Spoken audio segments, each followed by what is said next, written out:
this be the image that revitalises the royal family?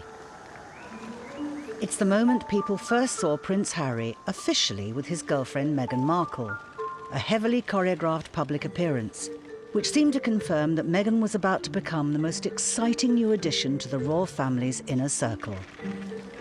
The world did appear to be watching. They are serious about one another. They've not only appeared in public together, Meghan's told the press that they're very much in love, and Harry's even said to have taken her to meet the Queen. It's an unusual royal romance. Fifth in line to the British throne falls in love with an American actress, a mixed-race divorcee. And it's a story that surprised everyone. So, did you hear your sister's dating Prince Harry? But then Harry has always done his own thing. So who is the showgirl who's met her handsome prince? We'll be speaking to Meghan Markle's friends. Meghan Markle is a smart girl. She knows what she wants, and she gets it. If you're going to be a princess, I think that certain things have to be sacrificed. And in a new interview to her half-sister, Samantha. The tabloids wanted to create this African-American rags to riches Cinderella story, which is so far from reality. But just how unusual is this in the story of the royal family? Edward VIII abdicated the throne to marry an American divorcee. And even a celebrity actress isn't that strange. Actors and actresses are just like kings and queens. They're performers. How will Meghan Markle find adjusting to the formality of the royals? You've got to kind of understand about royal protocol and royal etiquette and the things that you do and you don't do. And what will this union do for the royal family and its image in Britain and around the world? We are not used to having somebody with such prominence in the royal family who is of different heritage and ethnicity. Harry and Meghan, a very modern love story.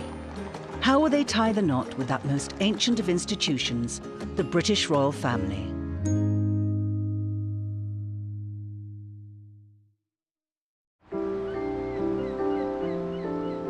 October 2016. The news breaks that Prince Harry is dating American actress Meghan Markle. The actress Meghan Markle. She's only been dating him for a few months. They've still never been seen together in public. One paper reported that Harry had told a friend Meghan Markle was his ideal woman. He'd apparently seen her in the hit legal drama Suits. People who weren't familiar with that TV show didn't really know who she was. You know, it's not like she was a big Hollywood celebrity or a big California actress. She was not on a lot of people's radars before that news broke, that she and Harry were seeing each other. Meghan Markle wasn't a big celebrity prior to dating Prince Harry. You know, we'd probably say B-list. That sounds negative to say, but she was, you know, known. She was well-liked. She wouldn't have had any trouble getting a table in a restaurant. She wasn't like a household name by any means. Oh, yay! Thank you for watching. Hi there. So how has Meghan Markle ended up on the verge of joining the royal family? It's gonna be fun.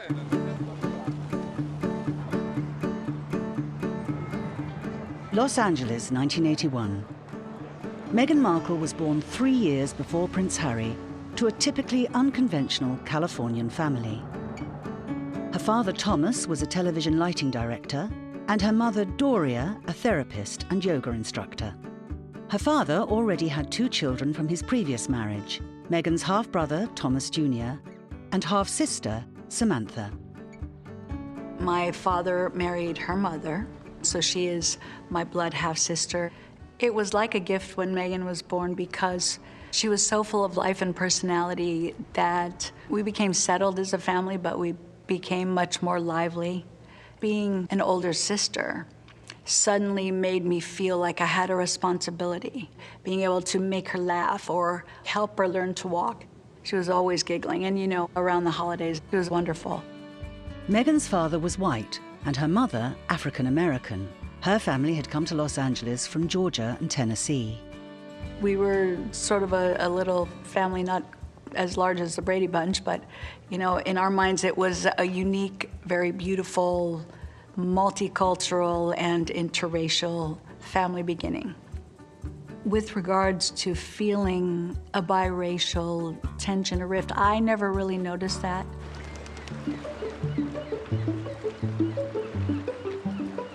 Out came Harry, not as a king, a shepherd or an angel, but a pixie. Prince Harry might have grown up in a world of Knightsbridge nannies and cosy kindergartens, but there was a real parallel with Meghan's early childhood. The royal author, Andrew Morton, who claims that Diana, seen here in Cardiff last night, refuses to initiate divorce proceedings against Prince Charles. They each saw their parents separate. While Harry was entangled in his parents' messy and public separation, Meghan had a very different experience. I don't think Meghan ever really noticed that there were two households. I don't think she felt a separation. My father and Doria were very good about giving her stability. You know, everyone let her know that she was loved. Both Harry and Meghan went to private school. But while Harry boarded at Eton, where today fees run to £12,000 per term, its most famous pupils are, of course, Prince William and Prince Harry. Meghan went to a Catholic high school in Hollywood, paid for by her dad's successful career lighting sitcoms like Married with Children. Meghan's after-school activities included hanging out in TV studios on her way home. Every day after school for 10 years, that's where I grew up. I was there, which is a really odd place for a little girl to grow up, let me tell you. I remember, because I would be at the tapings and I'd be there all the time. And I'd be in, you know, I went to all-girls Catholic school, so I'd be in a little school uniform. But then you'd watch, like, Tracy Lords or Tia Carrera walk by in a school uniform. My dad's like, no, Meg, that's not the same. But being around the TV industry clearly had an influence on Meghan Markle. When Meghan went to the sets with Dad, particularly Married with Children, she could envision herself there. She was able to sit there and absorb everything that was going on around her and really learn at an accelerated rate. I mean, talk about on-the-job training. Traditionally, British princes have married aristocrats or foreign princesses. More recently, Prince Andrew married Sarah Ferguson, who was called a farmer's daughter by her own father. Kate Middleton was a middle-class home counties girl said to be descended from coal miners.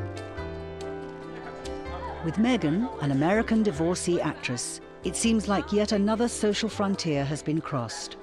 Although royalty has always had a thing about actors. Virtually every 18th and early 19th century prince of Britain had at least an affair and usually a marriage with an actress. There's a natural affinity between monarchy and the stage.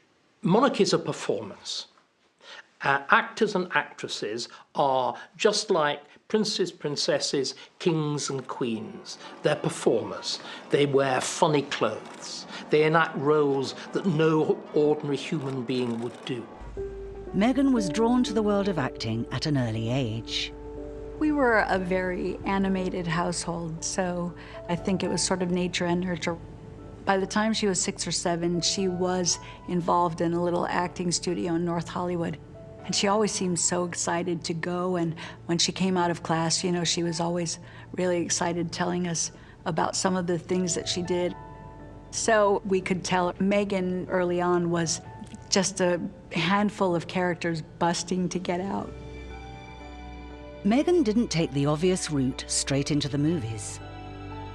Instead, she went to university, the first in her family. She studied theatre and international relations and worked for the US Embassy in Argentina as part of her course.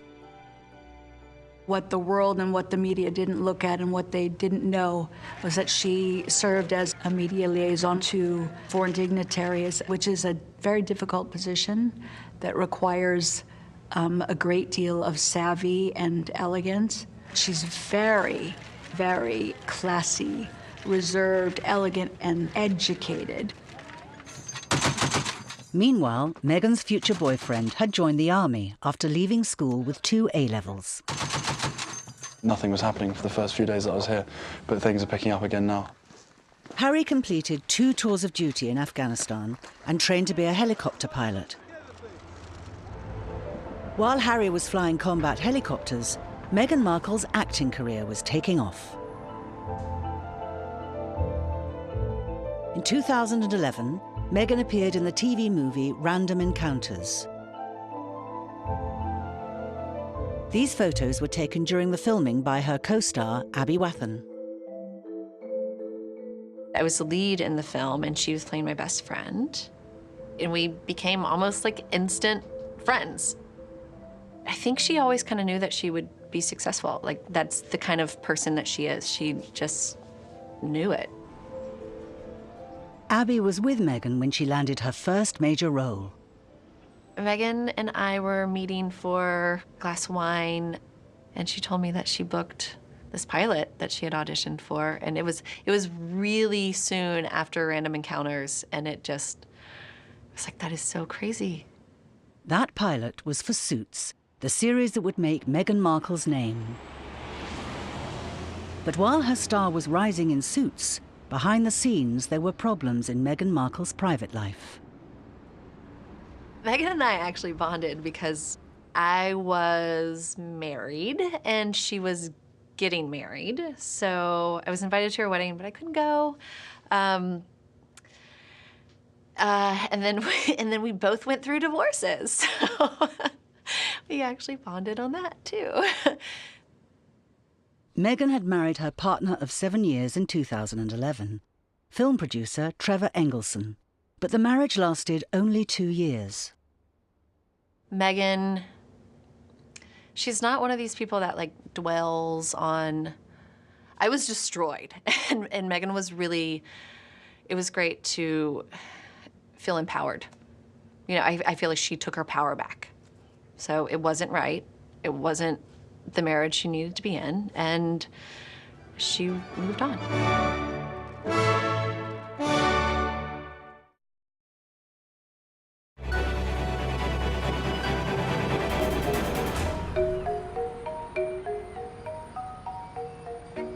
Meghan did move on to Toronto, where Suits is filmed. It would be another 5 years before Prince Harry came to stay with her here. But her laid-back lifestyle is a world away from that of most royals. Meghan lives in the Annex neighborhood of Toronto, and it's kind of student-y, it's a little bit funky. There's a lot of fun things there. She goes to yoga classes in Yorkville, which is more posh neighborhood in Toronto. Restaurants like Toroni, which is a very popular Italian restaurant. She loved living in Toronto because unlike New York and LA, there wasn't really a chance that she was going to be snapped by paparazzi. She was able to go out in the morning, just slap on a ball cap and walk her dogs and not have to worry about being photographed. In Toronto, Meghan started writing about her life.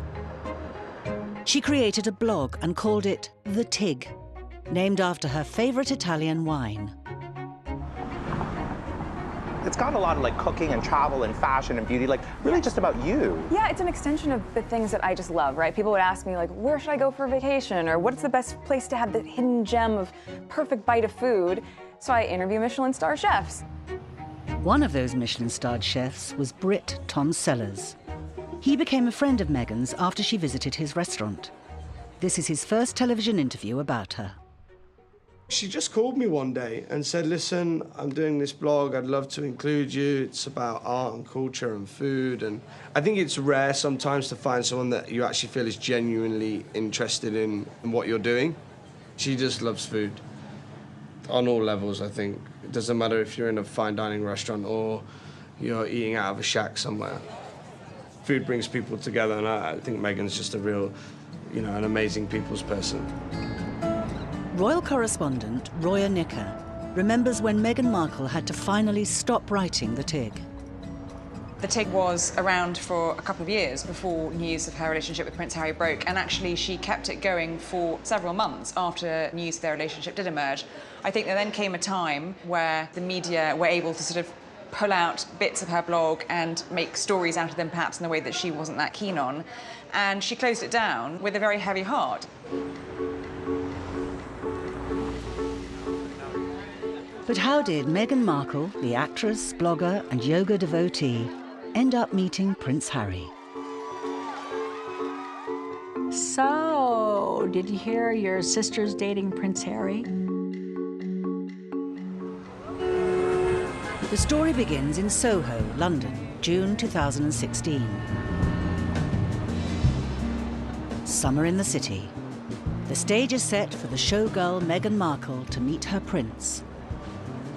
They first met at Soho House in London through a mutual friend of theirs, Marcus Anderson, who works for the Soho House group and is an old friend of Meghan Markle's and also knows Harry.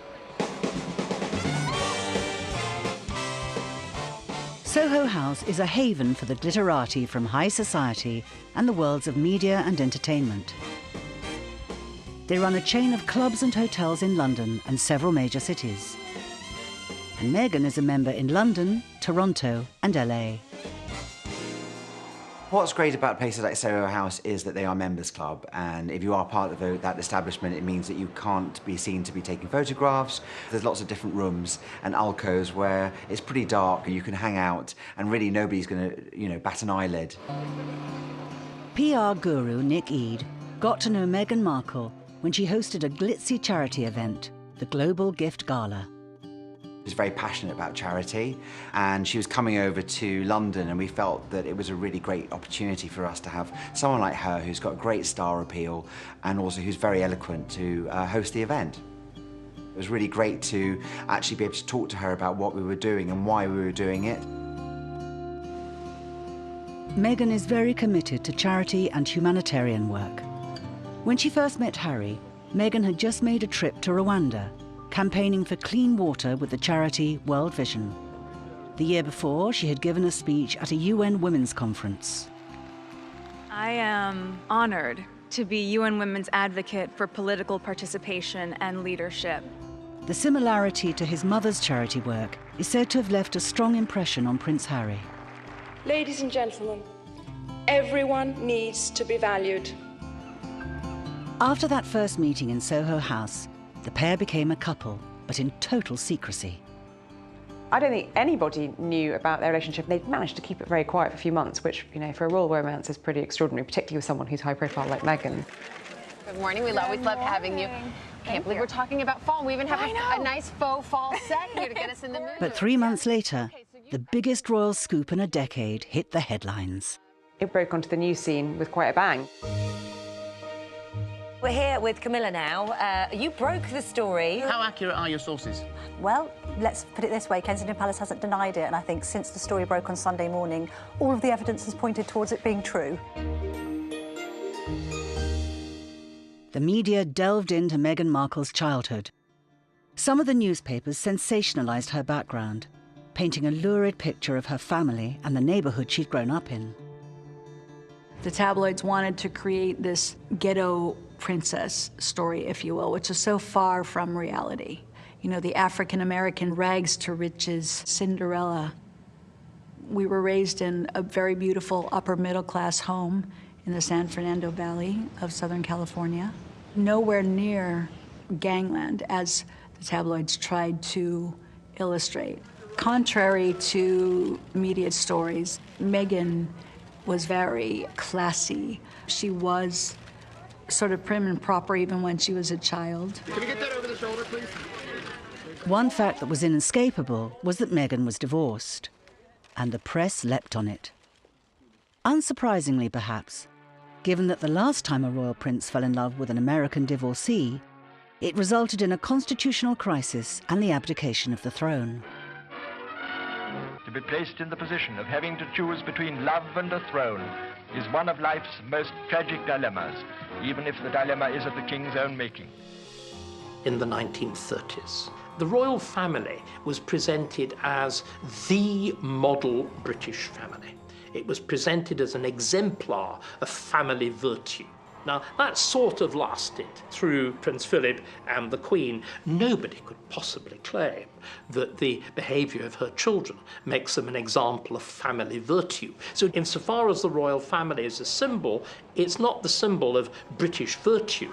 It's a symbol of the fact that our sex and private lives are a mess, but that we muddle along and are still quite nice.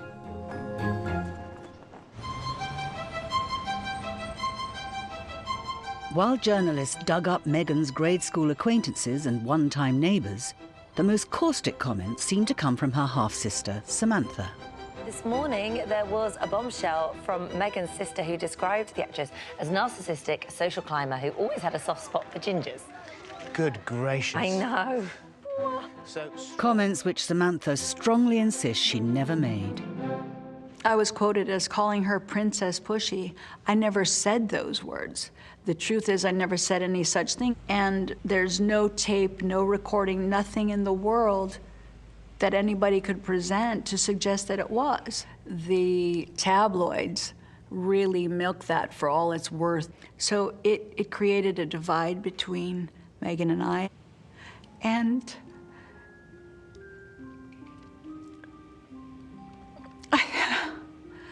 I think I was just hurt. Meghan and Harry's relationship had become one of the most sought-after stories across the world. But frenzied press attention on a budding royal romance goes back at least a century. Britain celebrates as April 26, 1923 sees the royal wedding of the Duke of York. In the early 1920s, the late Queen Elizabeth, the Queen Mother, was pursued relentlessly when she married then the Duke of York, who later became George VI. It's all relative to the time. Go back to Harry's father, Prince Charles. There were young ladies who tried to fling their arms around him. There's a very famous one in Australia, on a beach in Australia, where a girl came out of the water and she flung her arms around and kissed him. Every time he had a young lady on his arm, it was assumed that he was going to marry her. We saw with William and Catherine, the press were pursuing them. University St Andrews was a no-no. But out of university, then Catherine was pursued. Over the last 50 years, the royal family has become increasingly open with the press. Her Majesty the Queen, accompanied by Prince Philip, arrived to open this industrial giant. Media fascination reached new heights when Charles and Diana's marriage began to fall apart in public. You hop back to 20 years ago, you're looking at the bad old days of Charles and Diana, where royal correspondents, couldn't quite believe what they were getting because you had households briefing against each other. They were actually airing their dirty washing in public.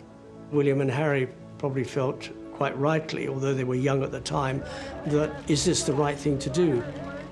The young prince's early lessons in how or how not to handle the press made a lasting impact on them both. If things went catastrophically wrong in William's marriage, which I don't think it will, or Harry's, I doubt you would ever see them sitting down with a broadcaster spilling their guts in the way that their parents did.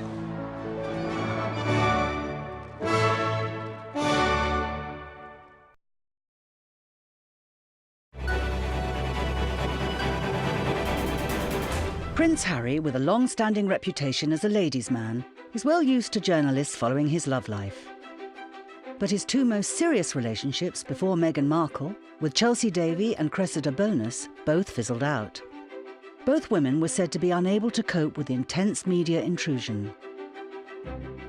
In 2014, shortly after Harry's split from Cressida, Kensington Palace invited in a select few photographers to discuss how to manage the press the next time Harry started a relationship. Veteran royal photographer Arthur Edwards was in attendance.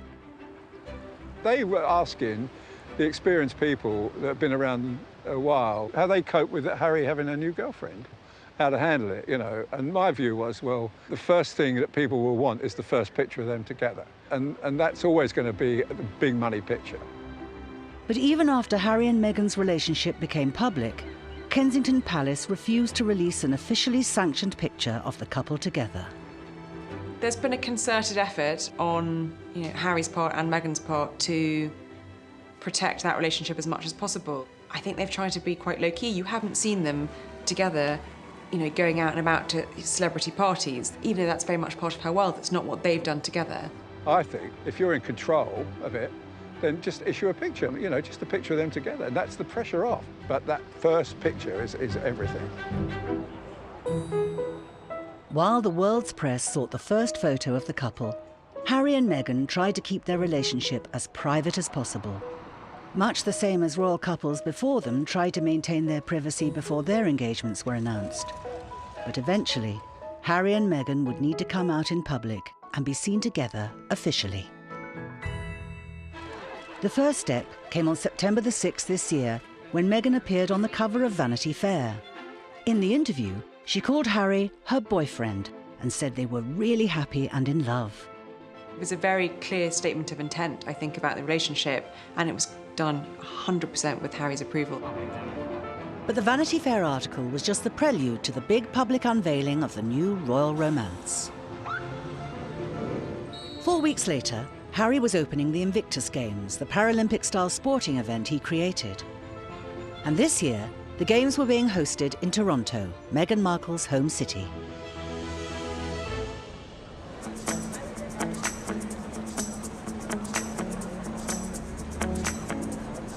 The Invictus Games has never been bigger, and the event now welcomes the wounded and the sick from 17 different nations.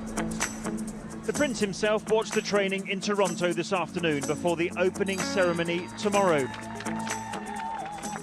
Toronto was a buzz, not simply for the Games, but also because this could be the first time Prince Harry was seen out in public with Meghan Markle. You knew she would be there. She lives in Toronto, but it was a question of which event would she turn up to, and it was a bit of a guessing game. Welcome to the opening ceremony of the Invictus Games Toronto 2017. Prince Harry was in the VIP seating next to the First Lady of the United States. But the woman closest to his heart was here too. The Prince's girlfriend, Meghan Markle, was spotted a few rows away. Close, but not close enough. The disappointment didn't last for long. It was the public outing that every dedicated royal watcher has been waiting for. 2 days later, the press got the big photo they all wanted.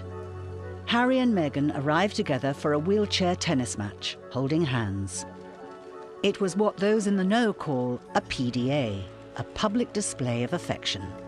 Perfectly normal for most of us, but for a royal, a much bigger deal.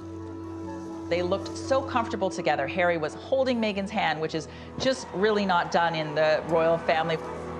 Once inside the Invictus Games, they sat together this time. Rarely has there been so much attention for a wheelchair tennis match. During that time, they were talking, laughing, touching, just like a regular couple. And it was everything people had been hoping it would be. Does it confirm there's a royal wedding on the way? Of course not, but it does increase the speculation about one. I'll leave you with just one final point. It's not my area of expertise, but the shirt she was wearing tonight, I am told by others, was a style called the husband shirt, and you can make of that what you will. We're talking here about a very popular royal choosing to appear in public with his TV actress girlfriend, and, you know, that's a big deal. That's a sign of intent. That's them saying we're really serious about one another. Prince William, why did it take you so long to propose? Most royal engagements have happened rather differently. Now, these occasions usually lack something in naturalness. In the past, they've been pretty stilted. The announcement was usually the first time the couple had been seen holding hands. It was still very formal and controlled. Very excited. And you produced a ring? Yeah. There and then? I did, yeah. I'd been carrying it around with me in my rucksack for about 3 weeks before that. Harry and Meghan seemed to be living their courtship in a much more modern way. At the end of the Invictus Games, Harry was spotted in a private box with Meghan Markle and her mother, Doria. And his relationship with Meghan Markle also appears to be growing. Last night, they signed off the closing ceremony with a kiss. We've now got another step, if you like, towards revealing Harry and his serious intent with Meghan Markle. A plan is being hatched now. A plan is going to come our way, I think, in the next few weeks. But just how straightforward will it be for an outsider to enter the royal family? Traditionally, people would have had a very clear idea of what a suitable match for Prince Harry would be.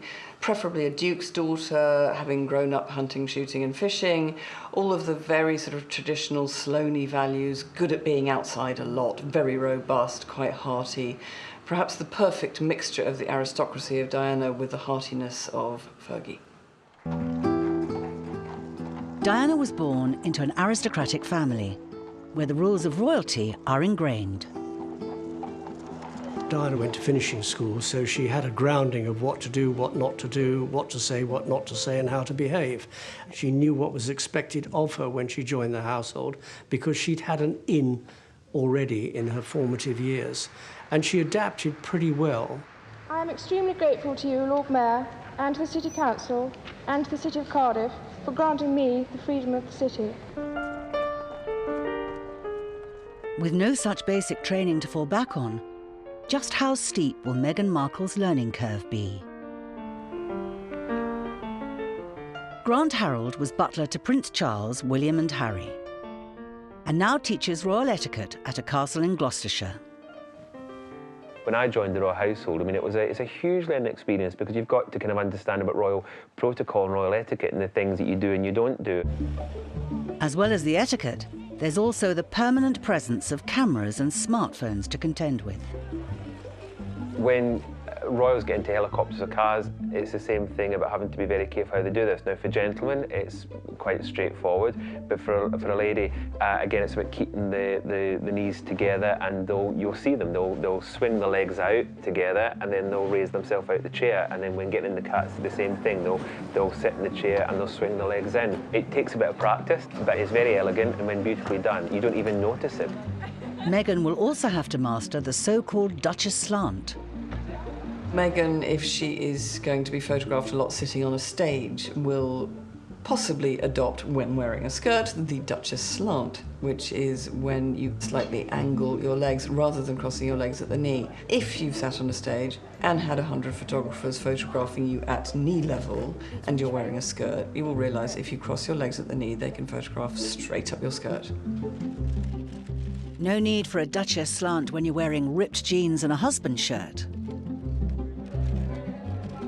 Meghan may well be used to walking the red carpet, but as a royal, her dress sense will be scrutinised like never before.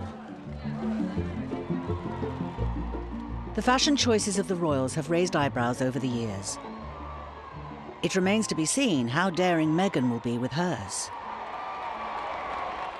But if she does become part of the royal family, at least she brings years of experience of living in the public eye.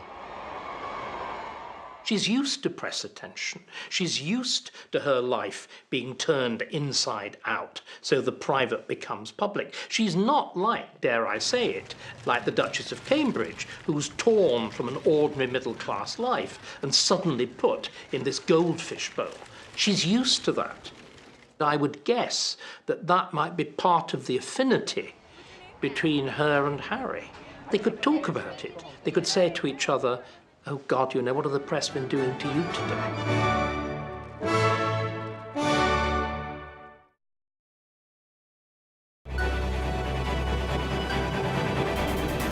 Inside the royal palaces, there are also many pitfalls that Meghan will have to avoid when dining with her future in-laws. If you know what the acceptable fork to use is at a state banquet, and you know that everybody else is going to use that fork at that course, then it means you can relax and think about other things and perhaps talk to the ambassador from Mexico about interesting things rather than be constantly thinking about, am I using the right fork? The wonderful rule that I love is that when the Queen finishes, technically, that's when everybody's supposed to finish, because that's always when the plates will start getting cleared. The Queen, being a wonderful hostess, will make sure that within reason, people round about her, she'll make sure that they've finished. Because she's aware that when she stops, that's the end of that course. There may be other tougher challenges ahead for Meghan Markle. I remember very clearly the first time I read about Meghan Markle and her relationship with Prince Harry. I kept reading these articles that were describing her in what I felt were just very cryptic terms. That she's not your usual society blonde, she's not your average royal. And I was genuinely curious, like, what are they talking about? So I then Googled her and I was like, oh, she's black. That's what they're trying to say. And I think that we are not used to having a senior royal, somebody with such prominence in the royal family who is of different heritage and ethnicity. There's been some rather distasteful these used to have been undertones in press commentary. The one thing I think that could never be ever said about the British royal family is that it is in any way racist. Go back to Victoria. Victoria had Indian favourites. She had the Munshi. Now, many of her family disapproved of the fact. She adored him, and the relationship was mutual. You know, handsome young Indian and an older woman in theory, mistress-servant, but clearly almost mother-child. There were further controversial comments made by journalists and readers about Meghan affecting the royal bloodline.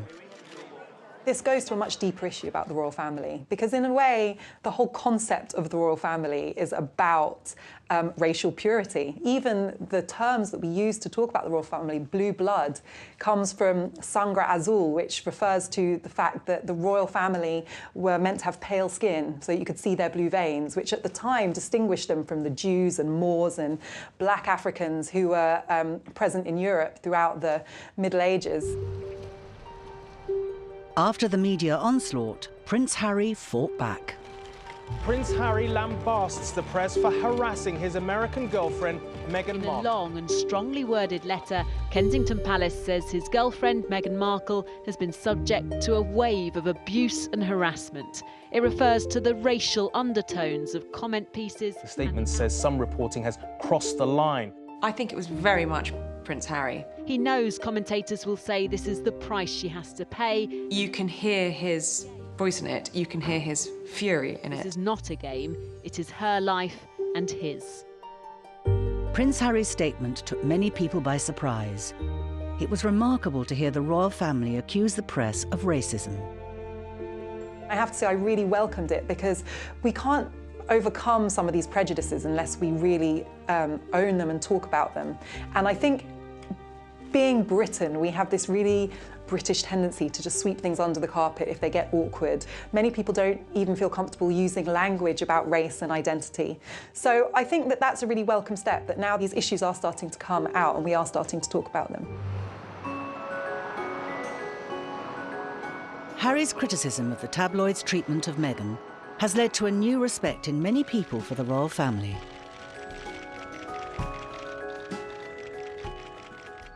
I have to say, I am someone who's never been very interested in the royals, personally. Now, Harry pursuing a relationship that, as we keep getting reminded, is not conventional, that makes me relate to them far more than I ever have before. Meghan, good morning. Good morning!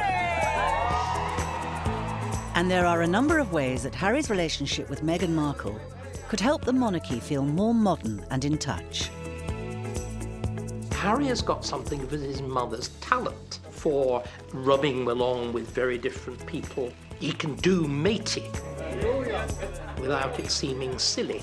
And I think that someone like Meghan, with the fact that she is self-made, self-created, but also operates easily in Hollywood, in Toronto, in New York, is an independent figure in society in her own right. They seem to me to be rather an evidently good match. Meghan is also a good match for the younger generation of the royal family. Harry, William and Kate have all taken a fresher approach to charity, such as their recent campaign to dispel the stigma surrounding mental health. I think their Heads Together campaign that the three of them did, and raising awareness for mental health, was a really interesting departure and new direction for the new generation of the royal family. Really breaking taboos, speaking about their grief when their mother died. It just makes them feel more relevant, that they live in the same society that we do and come under some of the same pressures, but also have the same aspirations. It's time we ended the shame around mental health, the fear of judgment that stops people talking or getting help, and making it easier for people to get that help. And if the royals have focused on less fashionable causes, then so has Meghan Markle.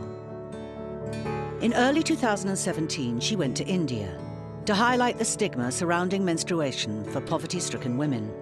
And she has also been to Afghanistan and twice to Rwanda. I went to Rwanda with World Vision, working on building new wells and water sources. And for me, it's a really easy lineation. I look at it and go, Many young women and young boys, but specifically young women, aren't able to go to school because they're spending hours a day walking to get water for their families.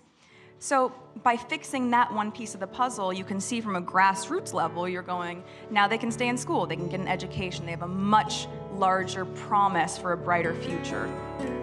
Meghan's humanitarian work inevitably brought comparisons with Diana, who was renowned for her own charitable endeavours.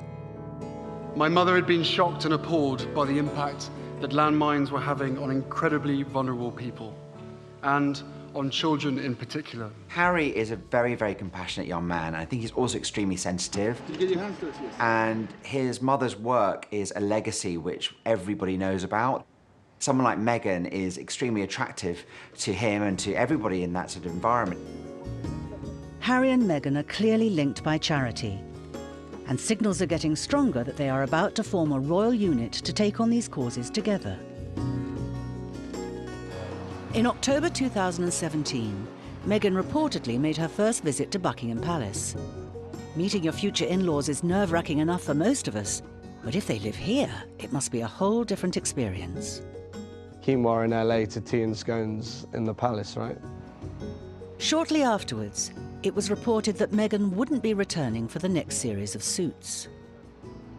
Ultimately, I think that if you're going to be a princess, I think that maybe certain things have to be sacrificed, and that'll be for Meghan to decide, really.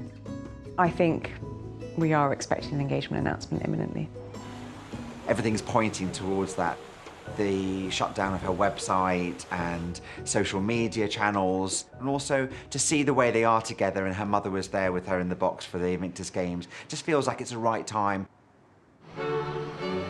So if engagement is around the corner, when might they get married? And what kind of wedding might they have? It's going to be very interesting to see what Meghan and Prince Harry choose to do. Historically, royal weddings were private affairs, usually at the small Chapel Royal at St James's Palace. Westminster Abbey became the venue of choice in the 1920s, when the weddings became public spectacles. Wedding guests, wait to honor the royal couple outside Westminster Abbey. In recent times, Charles and Diana chose St Paul's, the only time a royal wedding has been held there for 500 years. They're a different kind of couple. She is international in a way which no other royal bride has been. Heaven knows what their tastes will be.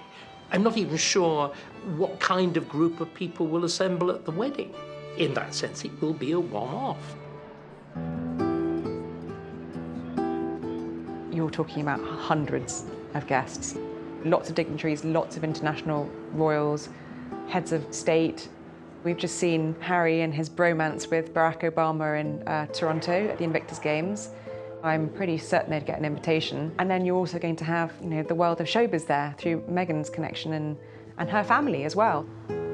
But it remains to be seen if there will be an invite for Meghan's half-sister. I can't imagine how anyone would anticipate a normal, traditional royal wedding. They'd probably be watching across the lawn for the Markles to approach. Oh, good God, they're coming. Close the curtains, hide. It's just so silly, and we're so normal, and yes, were there a wedding, I would love to go, but we have no idea what's going to happen. Whatever does happen, the arrival of Meghan Markle looks set to redefine the royal family, as it will redefine her. When the Queen Mother married into the House of Windsor, she became the Duchess of York, as did Sarah Ferguson. And of course, Diana became the Princess of Wales. But what might Meghan become? Like with William, on his wedding, you would imagine that the Queen would grant Harry a dukedom, so she's very likely to become Duchess. It's an extraordinary new chapter in the story of the royal family. The little girl from California who grew up to marry the fifth in line to the British throne. But it moves the monarchy forward and edges the royals one step closer to the people. 1 in 10 British couples are from different ethnic backgrounds. If we are to have a royal family that's meaningful and relevant, that new generations can relate to, it's hard to see how they can continue to look completely unlike the rest of society. We are a diverse country. I think this is simply a reflection of the world we're now in. The royal family has now become a global brand. This is the first globalised royal marriage.